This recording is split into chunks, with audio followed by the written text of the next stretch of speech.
இது வந்து கொலை செய்யாதிருப்பாயா, கொலை செய்கிறது தான் பாவம்ன்ட்டு பழைய ஏற்பாடில் கேள்விப்பட்டிருப்பீங்கப்பா. நீங்கள் கொலை செய்கிறதுக்கு ஸ்டார்டிங் வேர் எங்கேருந்து வருதோ அதையே கில் பண்ணுறாரு ஜீசஸ். ஓகேவா? அந்த வசனத்தில் என்ன சொல்கிறாருன்னா, அந்த 22ஆம் வசனம், மத்தேயு 5ஆம் அதிகாரத்தில் 22ஆம் வசனத்தில், தன் சகோதரனை நியாயமே இல்லாமல் ஒருத்தன் கோவப்பட்டுட்டான்னு வைங்களேன், ஜட்ஜ்மெண்ட் அவனுக்கு என்ன ஜட்ஜ்மெண்ட் கொடுத்துருக்குன்னா, தன் சகோதரனை நியாயம் இல்லாமல் கோபித்து கொள்றவனுக்கு வந்து அவன் நியாய தீர்ப்புக்கு ஏதுவாக இருப்பானா.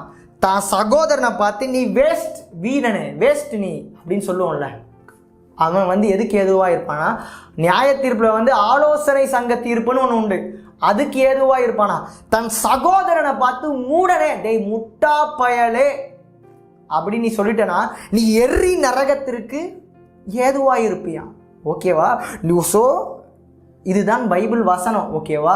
ஸோ நீ பலிபீடத்தின் முன்னாடி காணிக்க கொண்டுட்டு வந்தனா, இயேசுவின் இடத்தில் காணிக்க கொண்டுட்டு வந்தனா, உன் சகோதரன் பேரில் உனக்கு ஒரு குறை உண்டுன்னு பார்த்துட்டனா, நீ காணிக்கை அங்கே வச்சுட்டு போய் ஃபஸ்ட்டு காம்ப்ரமைஸ் ஆகிட்டு வா.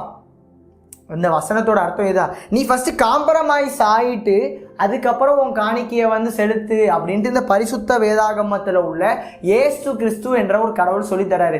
அதாவது தம்பி, நீ எங்கேனாலும் எந்த மதத்தில் என்னத்தனாலும் செஞ்சுட்டு வந்து போட்டாலும் பாவங்கள் மன்னிக்கப்படும் சொல்கிறது நிறைய பேர் நீங்கள் அப்படி நினச்சிட்டு தான் போடுவீங்க. பட் இந்த இயேசுன்ற கேரக்டர் நீ உள்ளே போடணும், காணிக்க போடணும், இயேசுக்கு செலுத்தணும் ஆசைப்பட்டேன்னா உன் சகோதரன்ட்ட ஃபஸ்ட்டு காம்ப்ரமைஸ் ஆகிட்டு வா. காம்ப்ரமைஸ் ஆகிட்டு அதுக்கப்புறம் காணிக்க பெட்டிக்குள்ளே வந்து நீ போடு. ஓகேவா? அதுதான் அவரோட பிரீச். ஓகேவா?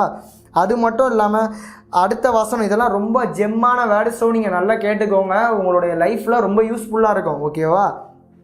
அதுக்கப்புறம் 25ஆம் வசனத்தை வந்து, எதிராளி உன்னை நியாயாதிபதியின் இடத்தில் ஒப்புக்கூடாமலும் நியாயாதிபதி உன்னை சேவகனிடத்தில் ஒப்புக்கூடாமலும் நீ சிறைச்சாலையிலே வைக்கப்படாமலும் இருக்கும்படியாக நீ உன் எதிராளியோட வழியில் இருக்கும்போதே சீக்கிரமாய் அவனுடனே நல்மணம் பொருந்தாவிட்டால் நீ ஒரு காசும் குறைவின்றி கொடுத்து தீர்க்கு மட்டும் அவடத்திலிருந்து புறப்பட மாட்டாய் என்று மெய்யாகவே உங்களுக்கு சொல்லிடுறேன். இதுக்கு அர்த்தம் என்னென்னா, சப்போஸ் ஏதோ ப்ராப்ளம் ஆகிட்டு, கிளாஸ் ஆகிட்டு, நிலச்சண்டையோ ஏதோ ஒன்று, வாட் எவர் இட் இஸ், சகோதரர்களுக்குள்ளேயோ பக்கத்து வீட்டுக்காரன்ட்டையோ whatever it is problem ஆகிட்டுனா காம்ப்ரமைஸ் ஆயிருன்னு சொல்லுது பைபிள்.